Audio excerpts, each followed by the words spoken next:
মুখটা দেখতে পারিনি, বাবার সাথে আমার কোনো স্মৃতি নেই, বাবাকে ছাড়া জীবনটা অসম্পূর্ণ মনে হয়।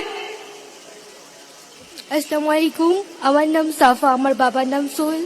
2013 সালের 2 ডিসেম্বর আমার বাবাকে শাহবাগ থেকে গুম করা হয়। আমার বাবাকে যখন গুম করা হয় তখন আমার বয়স ছিল 2 মাস, এখন আমার বয়স 13 বছর। এক যুগের অধিক সময় ধরে বাবার অপেক্ষায় বসে আছি, কিন্তু বাবার মুখটা দেখতে পারিনি এখন পর্যন্ত।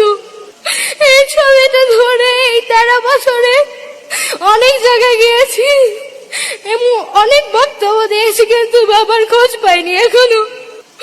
বাবার সাথে আমার কোনো স্মৃতি নেই, বাবাকে ছাড়া জীবনটা অসম্পূর্ণ মনে হয়। আমরা আমাদের বাবাকে ফেরত চাই, এই কথাটা অনেকবার বলেছি, কিন্তু আমরা আমাদের বাবাদের ফেরত পাইনি। তারেক রহমানের কাছে আমাদের একটাই চাওয়া, তিনি আমাদের বাবাকে ফিরিয়ে দিবেন এবং এই সঠিক বিচার করবেন।